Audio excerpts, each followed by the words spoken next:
El sol se hundía tras las torres góticas de la Catedral de Burgos como una herida abierta, tiñendo el Arlanzón de rojo sangre, cuando vi a Celia por primera vez de esa manera, sus shorts ajustados ceñidos a sus muslos firmes, subiendo la cuesta hacia mi casa con una mochila al hombro, riendo con mi hija como si el mundo entero fuera un chiste privado.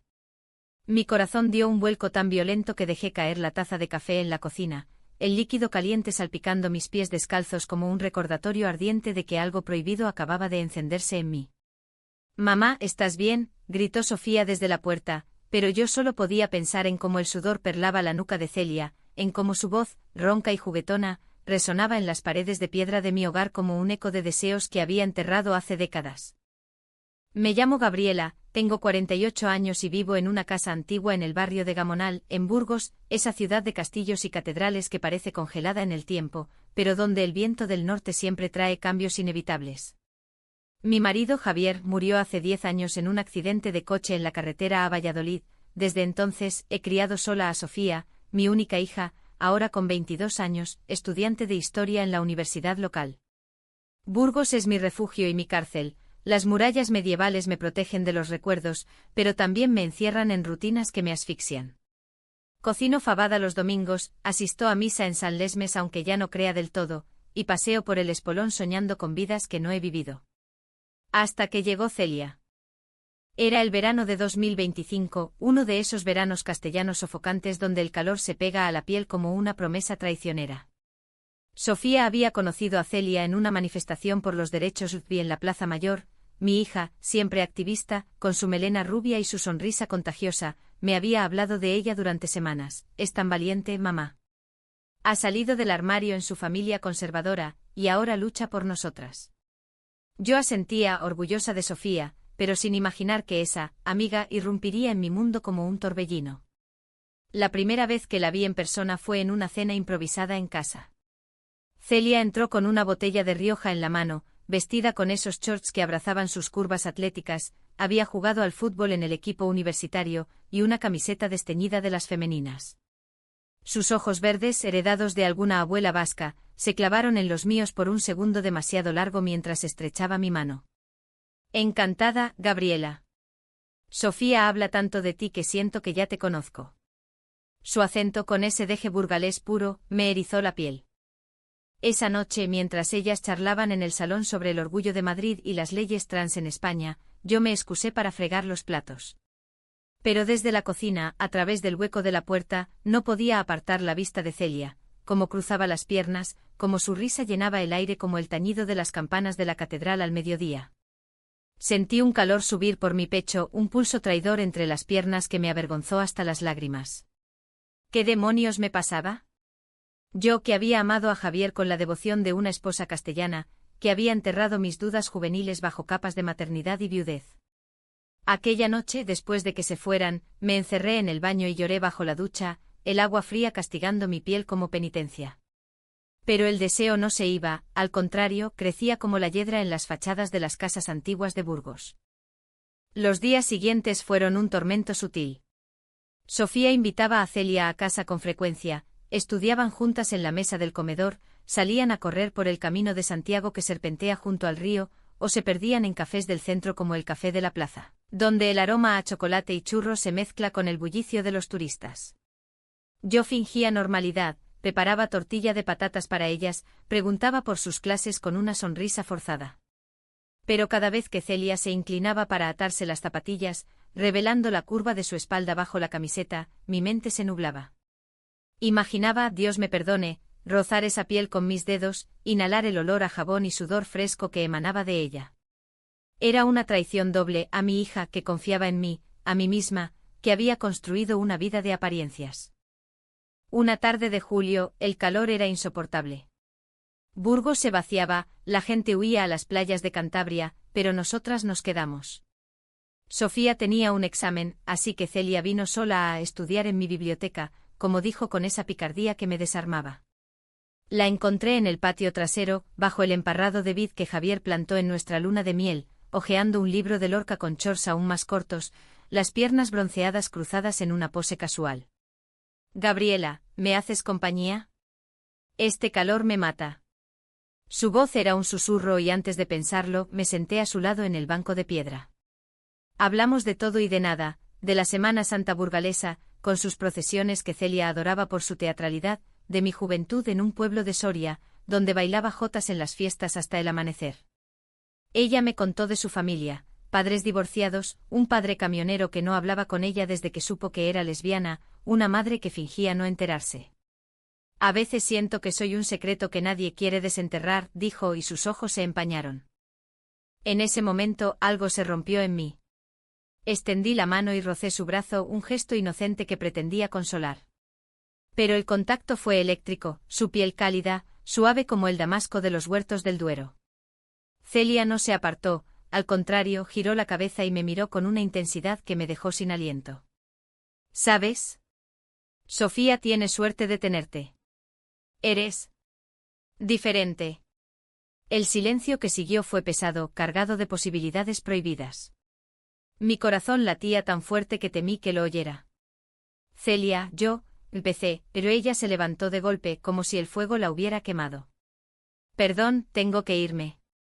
Dile a Sofía que la llamo luego. Se fue corriendo, dejando atrás el libro abierto en una página de Bodas de Sangre, donde Lorca escribía sobre pasiones que devoran. Aquella noche Sofía notó mi distracción. Cenamos en silencio, el único sonido el crepitar de la morcilla en la sartén. ¿Qué te pasa, mamá? Pareces un fantasma. Mentí, solo el calor, hija. Pero en la cama, sola, reviví ese roce una y otra vez, hasta que el deseo me ahogó en lágrimas de culpa. ¿Cómo podía desear a la amiga de mi hija? En Burgos, ciudad de santos y pecados velados, las mujeres como yo no confesamos estas cosas. No al cura en la catedral, no a las vecinas que chismorrean en el mercado de las capuchinas. Y menos a Sofía, mi luz, mi todo. El conflicto se enredó como las raíces de un olivo centenario. Celia dejó de venir tanto, cuando lo hacía, evitaba mis ojos, pero yo la sentía, en las risas ahogadas con Sofía en el pasillo, en el perfume cítrico que impregnaba el aire después de su partida. Mi mente traidora tejía fantasías, caminatas nocturnas por el paseo del Espolón, donde las luces de los faroles iluminan bancos vacíos, besos robados en el castillo, bajo la luna llena que baña las almenas. Pero la realidad era cruel. Una mañana encontré una nota en la cocina, garabateada en un papel de la universidad: Gabriela, lo de ayer fue un error. No puedo traicionar a Sofía. Por favor, no digas nada. Mi estómago se revolvió. ¿Error? ¿Traicionar? El pánico me invadió. Si Sofía se enteraba, nuestro mundo se desmoronaría como las murallas medievales bajo un terremoto. Intenté alejarme. Me inscribí en un taller de bordado en el centro cívico, donde mujeres de mi edad cosían mantones con hilos rojos y dorados, hablando de nietos y recetas de lechazo asado. Pero incluso allí mi mente vagaba hacia Celia, su juventud vibrante contra mi madurez marchita, como el vino viejo frente al mosto fresco.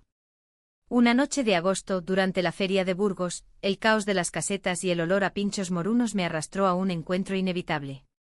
Sofía y Celia bailaban sevillanas en la Plaza de la Concordia, sus cuerpos moviéndose al ritmo de palmas y guitarras.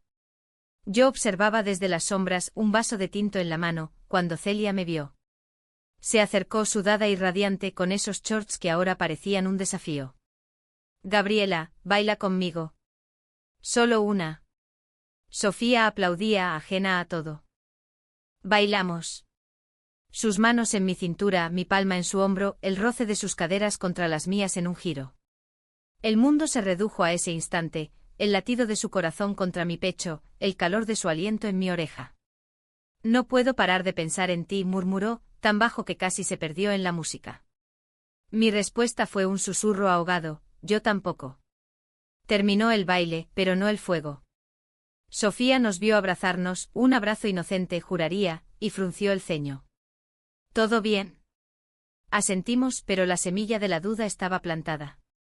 Los días siguientes fueron un laberinto de mentiras. Celia y yo nos enviábamos mensajes codificados: el libro de Lorca está en la biblioteca, significaba te extraño.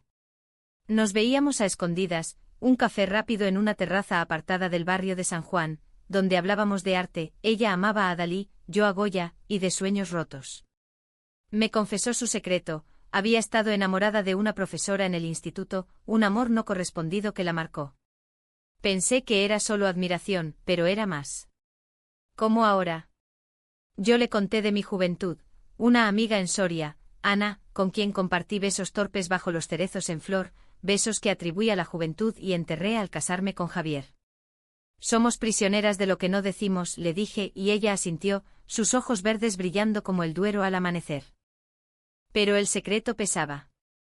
Sofía empezó a notar cambios, mi absentismo en las cenas, mis paseos solitarios por el río. Una noche la oí discutir por teléfono con Celia, últimamente estás rara. ¿Es por mi madre? ¿Qué pasa?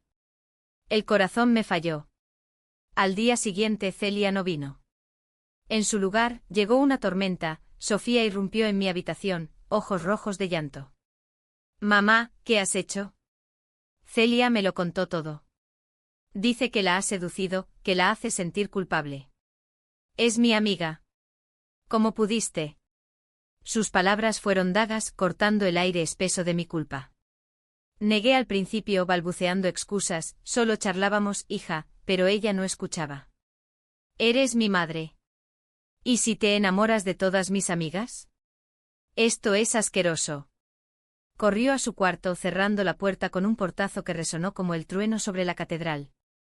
Me quedé destrozada, hecha trizas en el suelo de baldosas frías. PHNN con Celia por romper el silencio, con Sofía por no entender, conmigo por desatar este infierno. Burgos con su frialdad otoñal avanzando parecía burlarse de mí, las hojas caían en el patio como confidencias traicionadas. Llamé a Celia esa noche, voz temblorosa, ven. Hablemos. Llegó al amanecer, empapada por la lluvia, shorts cambiados por vaqueros rotos que no ocultaban su vulnerabilidad. Nos sentamos en la cocina, tehumeante entre nosotras. Lo siento, dijo ella primero. Sofía me presionó, y yo exploté. Pero no miento, te quiero, Gabriela. Desde el primer día. Lágrimas rodaron por sus mejillas, y las mías se unieron. Yo también. Pero he destruido a mi hija.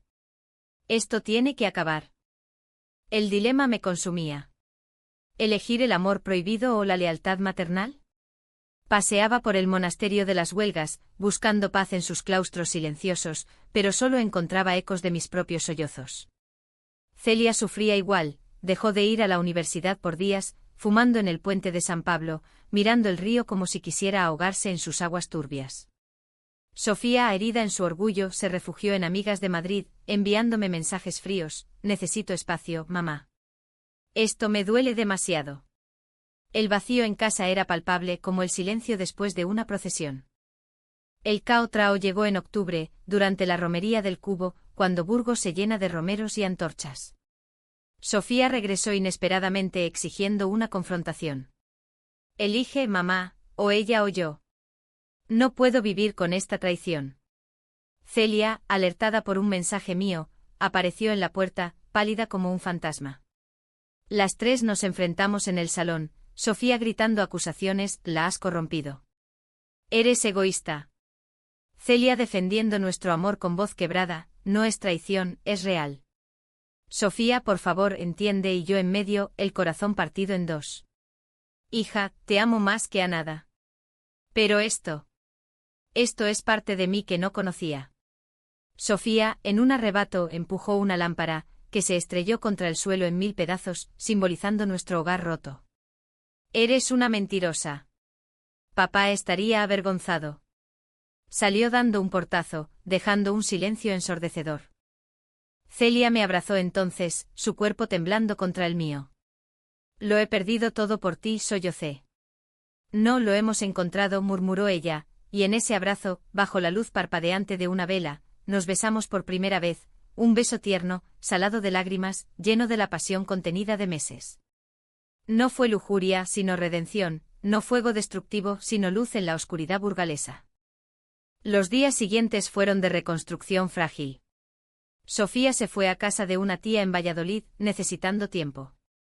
Celia y yo nos apoyamos mutuamente, caminábamos por el Arco de Santa María al atardecer, hablando de futuro incierto, cocinando paella en la cocina como un ritual de sanación.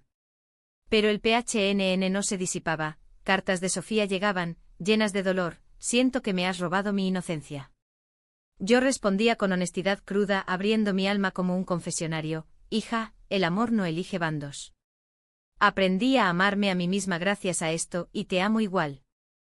La sorpresa vino en noviembre, con la primera nieve cubriendo las torres de la catedral como un manto de perdón.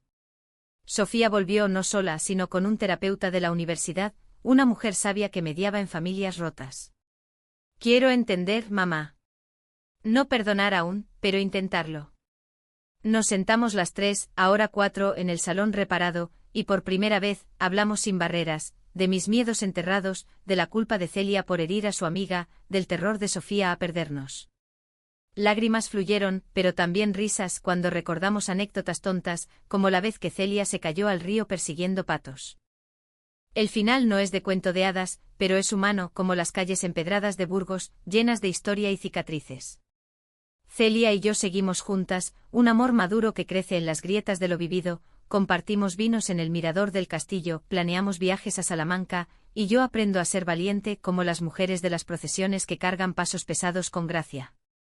Sofía con tiempo nos acepta a medias, come con nosotras los domingos, pero aún hay silencios, miradas evasivas. Ha encontrado su propia paz, saliendo con un chico de su clase, explorando su identidad sin prisa. En esta ciudad de piedra y fe, he aprendido que el deseo no es pecado, sino puente hacia la verdad. Celia, con sus shorts ajustados ahora guardados en un cajón de recuerdos, me mira cada mañana como si fuera la primera vez. Y yo, Gabriela, ya no soy la viuda invisible, soy una mujer renacida, con el corazón abierto al viento norteño que todo lo cambia. El sol se hundía tras las torres góticas de la Catedral de Burgos como una herida abierta, tiñendo el Arlanzón de rojo sangre, cuando vi a Celia por primera vez de esa manera, sus shorts ajustados ceñidos a sus muslos firmes, subiendo la cuesta hacia mi casa con una mochila al hombro, riendo con mi hija como si el mundo entero fuera un chiste privado. Mi corazón dio un vuelco tan violento que dejé caer la taza de café en la cocina, el líquido caliente salpicando mis pies descalzos como un recordatorio ardiente de que algo prohibido acababa de encenderse en mí. «Mamá, ¿estás bien?», gritó Sofía desde la puerta, pero yo solo podía pensar en cómo el sudor perlaba la nuca de Celia, en cómo su voz, ronca y juguetona, resonaba en las paredes de piedra de mi hogar como un eco de deseos que había enterrado hace décadas. Me llamo Gabriela, tengo 48 años y vivo en una casa antigua en el barrio de Gamonal, en Burgos, esa ciudad de castillos y catedrales que parece congelada en el tiempo, pero donde el viento del norte siempre trae cambios inevitables. Mi marido Javier murió hace 10 años en un accidente de coche en la carretera a Valladolid. Desde entonces he criado sola a Sofía, mi única hija, ahora con 22 años, estudiante de historia en la universidad local. Burgos es mi refugio y mi cárcel. Las murallas medievales me protegen de los recuerdos, pero también me encierran en rutinas que me asfixian. Cocino fabada los domingos, asisto a misa en San Lesmes aunque ya no crea del todo, y paseo por el espolón soñando con vidas que no he vivido. Hasta que llegó Celia. Era el verano de 2025, uno de esos veranos castellanos sofocantes donde el calor se pega a la piel como una promesa traicionera. Sofía había conocido a Celia en una manifestación por los derechos LGTBI en la Plaza Mayor. Mi hija, siempre activista, con su melena rubia y su sonrisa contagiosa, me había hablado de ella durante semanas. «Es tan valiente, mamá. Ha salido del armario en su familia conservadora, y ahora lucha por nosotras». Yo asentía, orgullosa de Sofía, pero sin imaginar que esa amiga irrumpiría en mi mundo como un torbellino. La primera vez que la vi en persona fue en una cena improvisada en casa. Celia entró con una botella de Rioja en la mano, vestida con esos shorts que abrazaban sus curvas atléticas, había jugado al fútbol en el equipo universitario, y una camiseta desteñida de las femeninas. Sus ojos verdes, heredados de alguna abuela vasca, se clavaron en los míos por un segundo demasiado largo mientras estrechaba mi mano. «Encantada, Gabriela. Sofía habla tanto de ti que siento que ya te conozco». Su acento con ese deje burgalés puro, me erizó la piel. Esa noche, mientras ellas charlaban en el salón sobre el orgullo de Madrid y las leyes trans en España, yo me excusé para fregar los platos. Pero desde la cocina, a través del hueco de la puerta, no podía apartar la vista de Celia, cómo cruzaba las piernas, cómo su risa llenaba el aire como el tañido de las campanas de la catedral al mediodía. Sentí un calor subir por mi pecho, un pulso traidor entre las piernas que me avergonzó hasta las lágrimas. ¿Qué demonios me pasaba? Yo que había amado a Javier con la devoción de una esposa castellana, que había enterrado mis dudas juveniles bajo capas de maternidad y viudez. Aquella noche, después de que se fueran, me encerré en el baño y lloré bajo la ducha, el agua fría castigando mi piel como penitencia. Pero el deseo no se iba, al contrario, crecía como la hiedra en las fachadas de las casas antiguas de Burgos. Los días siguientes fueron un tormento sutil. Sofía invitaba a Celia a casa con frecuencia, estudiaban juntas en la mesa del comedor, salían a correr por el camino de Santiago que serpentea junto al río, o se perdían en cafés del centro como el Café de la Plaza, donde el aroma a chocolate y churros se mezcla con el bullicio de los turistas. Yo fingía normalidad, preparaba tortilla de patatas para ellas, preguntaba por sus clases con una sonrisa forzada. Pero cada vez que Celia se inclinaba para atarse las zapatillas, revelando la curva de su espalda bajo la camiseta, mi mente se nublaba. Imaginaba, Dios me perdone, rozar esa piel con mis dedos, inhalar el olor a jabón y sudor fresco que emanaba de ella. Era una traición doble a mi hija que confiaba en mí, a mí misma, que había construido una vida de apariencias. Una tarde de julio, el calor era insoportable. Burgos se vaciaba, la gente huía a las playas de Cantabria, pero nosotras nos quedamos. Sofía tenía un examen, así que Celia vino sola a estudiar en mi biblioteca, como dijo con esa picardía que me desarmaba. La encontré en el patio trasero, bajo el emparrado de vid que Javier plantó en nuestra luna de miel, hojeando un libro de Lorca con shorts aún más cortos, las piernas bronceadas cruzadas en una pose casual. Gabriela, ¿me haces compañía? Este calor me mata. Su voz era un susurro y antes de pensarlo, me senté a su lado en el banco de piedra. Hablamos de todo y de nada, de la Semana Santa burgalesa, con sus procesiones que Celia adoraba por su teatralidad, de mi juventud en un pueblo de Soria, donde bailaba jotas en las fiestas hasta el amanecer. Ella me contó de su familia, padres divorciados, un padre camionero que no hablaba con ella desde que supo que era lesbiana, una madre que fingía no enterarse. A veces siento que soy un secreto que nadie quiere desenterrar, dijo y sus ojos se empañaron. En ese momento algo se rompió en mí. Extendí la mano y rocé su brazo, un gesto inocente que pretendía consolar. Pero el contacto fue eléctrico, su piel cálida, suave como el damasco de los huertos del Duero. Celia no se apartó, al contrario, giró la cabeza y me miró.